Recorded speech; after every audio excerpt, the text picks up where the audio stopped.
Hi everybody, welcome back to Clay Academics. My name is Tisha Clay, and today I'm going to be giving you some tips and strategies on how to teach your child how to spell.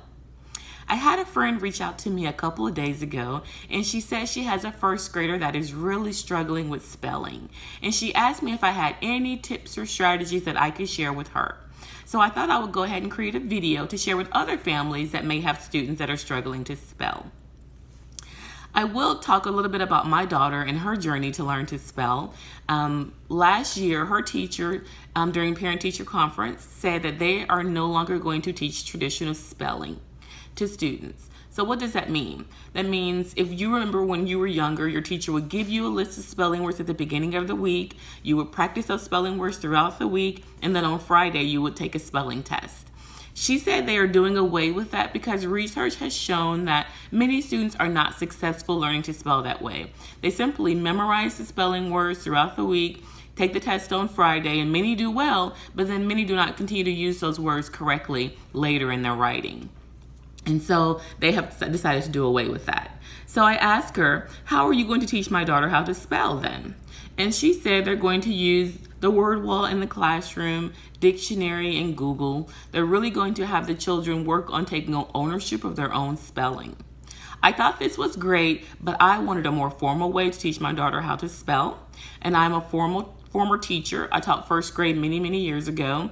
And when I taught first grade, we were required to do traditional spelling then, but I took it a step further and I created individual spelling words for each of my students based on their writing. So my students wrote in their journals every day, and I would look in their journals together and we would pull out words that they misspelled, and those will become their individual spelling words.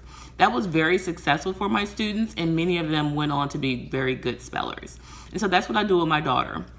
She has a journal that she writes in, and we pull words from her journal, and those become her spelling words that she learns. So why is this important, or why is this a good way to teach your children how to spell? Well, for two things. One, is relevant because it's words that they're actually using, and two, it gives them a purpose for learning these words because, again, these are words they're going to use in their writing pieces. And so when you pull these words from their journals, you want to look at two things. You want to look at one, is it a high frequency word or a sight word? And two, does it follow a pattern? You don't want to pull out words that are specific to that writing piece, like names or locations or cities. You want to pull out words that they're going to use on a regular and consistent basis, like a high frequency word. You'll probably hear that word used a lot when students are learning to read. High frequency words are words that students see and use on a regular basis in their reading and writing.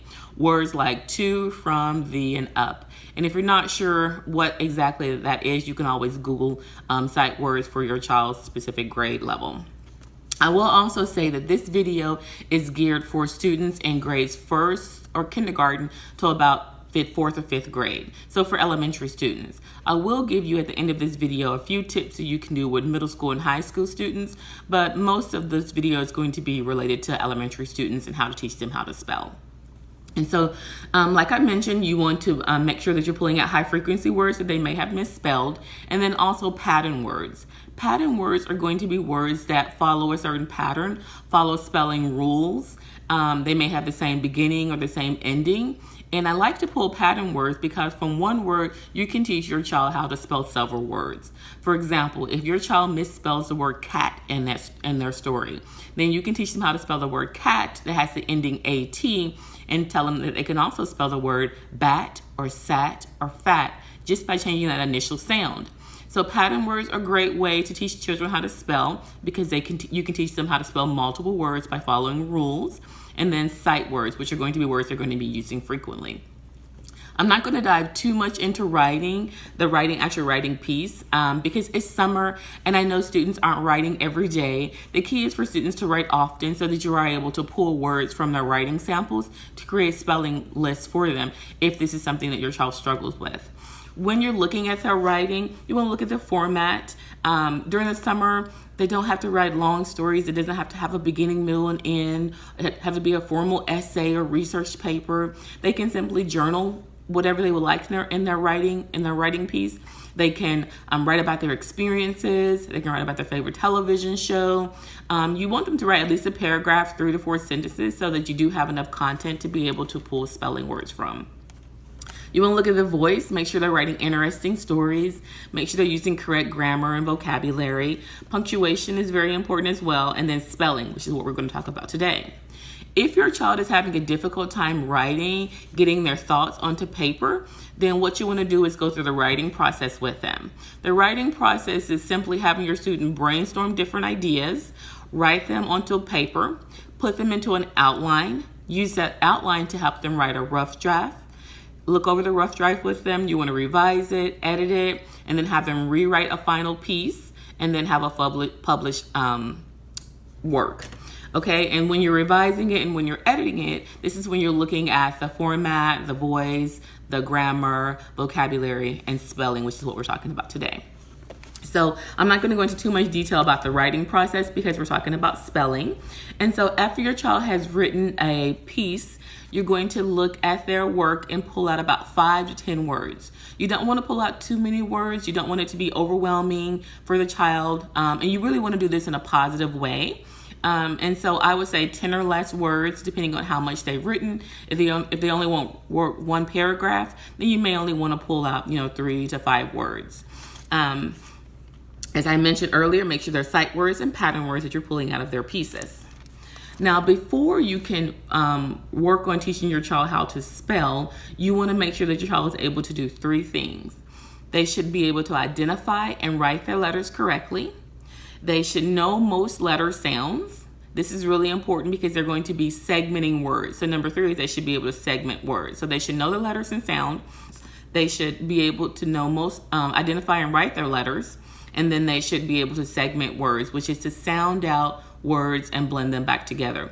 Because early spellers sound out what we call phonemic spelling or sound spelling, where they sound out each letter as they're writing it. So those are going to be key for them to know prior to you working with them and teaching them how to spell words correctly. Okay, so how do we do this? So once your child has a piece that they have written, you're going to sit down together, and the key is together, and you're going to look for words that are misspelled.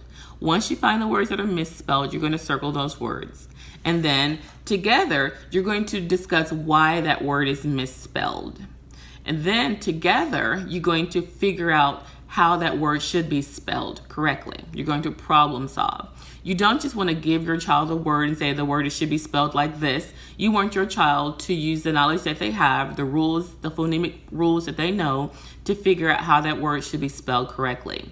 And then once you have gathered your list of high frequency words and pattern words, then you're going to have your child practice those words, review those words until they're mastered. For older students, you're not going to focus so much on spelling, but more so on vocabulary. Older students tend to, when they're writing, use basic words that they're safe and that are easy for them to spell. So you really want to encourage them to use rich vocabulary words. If they're writing basic words, have them look in the dictionary for synonyms of that word, and really focus on building that will help build their oral vocabulary. Also, when they're reading, it will help them understand what they're reading and comprehending if you really encourage them to use a more rich, more complex words in their writing. And then the last thing is, once you've created the spelling words for your child and they have practiced, reviewed them, and mastered them, is to make sure that they continue to spell those words correctly in their writing. You have to hold them accountable. So once they've learned the word should be spelled correctly each time you see it in their journal. And creating in a separate notebook, their spelling words that they can refer back to in case they forget, because we're little kids and we all forget how to spell words from time to time. But they can look back in their dictionary and find those words that they have, their personal dictionary, and find those words that they have learned to spell correctly. I do have some games that I want to give you that you can play with your children as you're teaching them how to spell.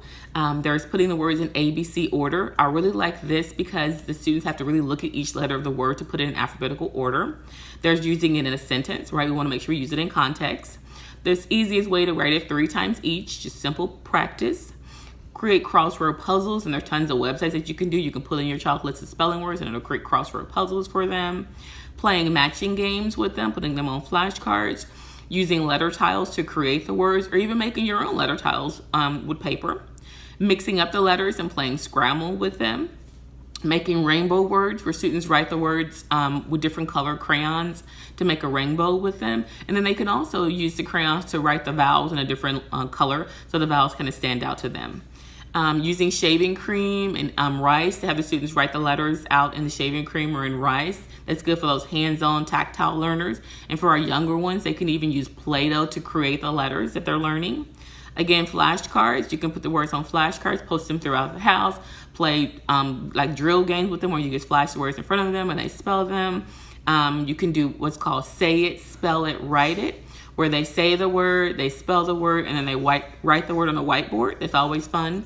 And then once you start to collect and gather certain cards or certain words for your child, so say last week they worked on words that had the short A, like cat, sat, bat. And this week they're working on words that have the short E sound, like net, set, etc. You can take those words, mix them up, those two cards, mix them up, and then they can sort those words into different categories. So do a little bit of wordplay with the words they're learning.